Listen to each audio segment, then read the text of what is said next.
I've got a flying machine. How cool is that? It's going to be difficult for me to not just play with this thing throughout the video. This is the Lego Icons official Da Vinci's flying machine set, and it cost me $50 US. It's for some reason 60 euros as the base price, or 54 pounds UK, which doesn't make sense, or $65 Canadian. Oh my gosh. Help. This 493-piece set comes with a little Da Vinci minifigure and this stand here. And we'll look at those more closely later. But first, let me just do this more, because this is what you're here for. This is what you want to see. The wings are made of kind of a fabric. It's like a papery fabric, fairly stiff, but a nice color there, a nice print on there as well. And being able to see the ribs underneath when there's a little bit of light behind it is absolutely perfect. I mean, it is actually framed that way, but just having that subtle look from the top when there's any light coming from underneath is so very nice. I really appreciate the care that went into choosing colors here, especially down with that spring down there, kind of simulated shock piece, which Lego has been doing for years and years and years. That's why everything returns every time that you pull the trigger. But they recolored it here to the tan piston down in there, and the cylinder is brown. I really appreciate that, because that's something that Lego usually doesn't do. If they don't need to recolor something, they won't. And oftentimes they will give us stuff that doesn't look as great as it should because it has some weird colors showing through. They didn't do any of that here. This is all earthy tones. It's all warm. I mean, there's some gray in there, but the gray does not detract at all. Even the cordage, the cords themselves, which is a nice, high quality, high strength braided cord that has really good qualities to it. It doesn't hold on to kinks too well. It smooths out very easily. It moves across the surface of plastic pieces without digging in too much, without building up to too much heat. It doesn't have too much friction in there, but it's very, very strong, and it's elegant, and it's got that dark tan color that fits, that matches with it. Now, the tail actually has its own form of spring here with the little rubber bushing. Funny enough, in the instructions, they show the rubber bushing pre-compressed, so it's always just squashed like that. It's just a funny little thing. It doesn't really, it's okay. It's a simple little mistake. But this whole mechanism here is beautiful. Let me go ahead and take this off the stand really quickly, because the stand just has a Technic axle right there. You can easily, obviously, hold this. So the axle just goes right up into there. Even from the underside, you're not seeing weird colors with it. This is elegant. This is done better than I could have asked for something that you can actually play with. As someone of absolutely any age, even these links here done in the dark orange color is nice. And this has enough strength in its build.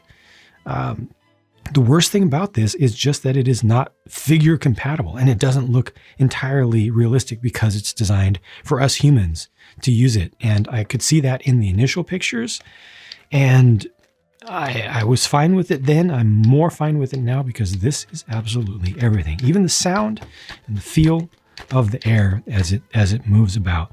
So I'm very, very happy with this as it is, with one major exception in the design. And that is the lack of any kind of pistol grip. So they suggest in their marketing videos, they suggest that you have this on its stand, and then you squeeze right here. Squeeze right here. So you hold, you kind of stabilize at the front, and then come up and squeeze like this, which is nice and all. It would be nice if the stand was better. More on that in a minute. But this isn't really gonna work. This is what works best for me. Just put my thumb right there, right on that nice nougat colored piece, medium nougat colored piece, and then I have control, and I can fly this around freely. So just the ergonomics aren't perfect. The human factors aren't perfect on it, but it's not that bad. Once you get used to it, I think this is perfectly fine. It's not going to work as well for folks with smaller hands, especially, I think, and it does require a little bit of grip strength over a wide space, but it's not that bad. It's really not that bad. So just in general, I like how this is built. I like how it feels. I like how it looks when it moves, and I think it looks good enough on display. It's not great on display, though. A little the little box shape right here is just especially geometric, you know. But the choice of colors and the fact that we got new colors and or good colors, good matching and complementary colors for everything here is fantastic. I want to see things done like this more frequently for collector models. Now, on the topic of the stand, this looks good. I like that it has different shaping. It's not just basic rectangles. You got some curves in here. It has a little bit of artfulness to it. However, there is this.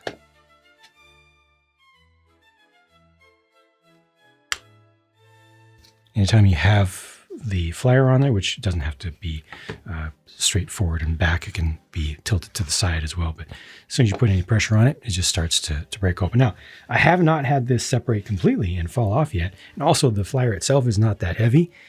It's not gonna overcome, I think, the entire structure in here. But just the fact that that happens is not cool. So there's definitely a mistake there. I think that should have been done a little bit better. Should have been tested better. It's not a game breaker, not a deal breaker by any means. Again, I'm not worried about this dying on me or even falling off, but usually Lego does better than that, especially with stands. They've been really, really good. So again, you can turn this sideways. You can even turn it around like this so that you have it more on display, you know, kind of just to face you so you can see the wings better. That's really useful, I think. And then obviously this does also have the little spot for Da Vinci to be posed, just a couple studs for him. And this is a print here on the front. Anybody who knows me decently well knows that I am not big into minifigures. I think they're great. I think minifig scaled stuff is fantastic, but I almost never freak out about minifigures. However, I can come close on this one because this is an official Lego minifigure of Leonardo da Vinci, and that's fantastic. This is just such a collectible thing. I'm glad that it's in a relatively inexpensive set, an affordable set, and an attainable set, because he's going to be great to just use for memes and putting into various cities and situations, you know, using him as a character. You don't have to worship this figure and put it into a sealed container. It didn't come in like a $1,000 set or something. It comes in a $50 set. There will be enough of these out there, and you can use it and you can play with it. I really like that. And the print right here is really nice as well. The print on the torso and the legs isn't the best. The tan color could be more opaque, but at least it's pretty consistent all the way through. You know, it kind of looks like it's supposed to be the way that it is. And just in general, I'm happy that this is something that exists and that people who are interested in this dude and the history can have it and can have fun with it. Here are the leftover pieces, the highlight, of course, being this extra short length of cord in the nice dark tan color. Again, the price of this was $50 US, 50.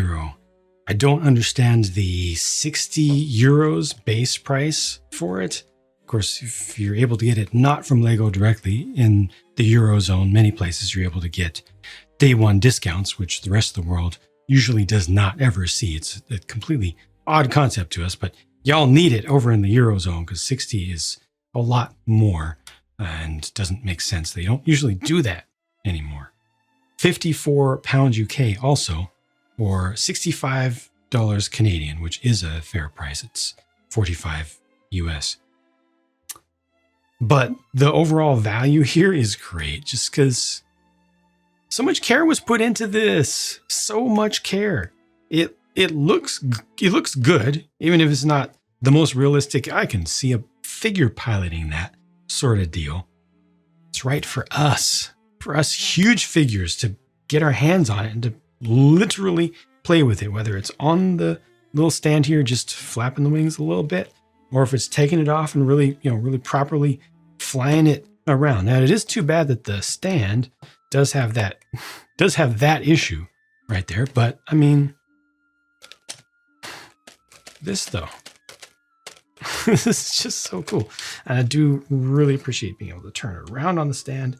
You can make it do more of this sort of thing, you know, just so that it's more presented forward to you. I would probably want to modify the base just a little bit to put the minifigure on the back, just because seeing those wings, seeing that is much more useful, I think, than making it look like it's taking off. You know, obviously it was by angling it up, it was trying to look like, hey, it's flying off into imagination. But yeah, I like to see the majesty of the feathers on it.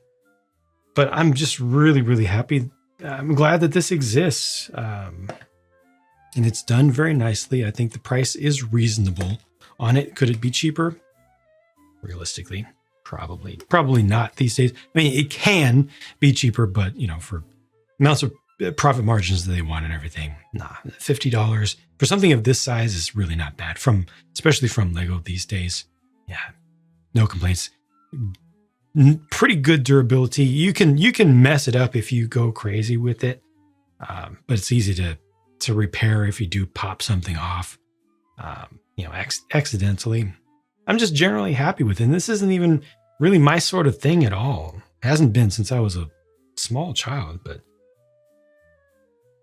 it's got me. The only thing that would be better is just better ergonomics for the squeeze back here, but that probably would have resulted in some serious compromises to the look of it. So I'm just going to leave it like this, as this, and I hope that you got some value out of this video. Thank you very much for watching. Thank you for your support. Thank you especially to the support of my Patreon members, Twitch subscribers, and JANG Bricks channel members as well, for helping me to be able to buy these things to continue forward making independent content for you. And I'll talk to you again as soon as I can, because I got a lot more to come. Bye for now.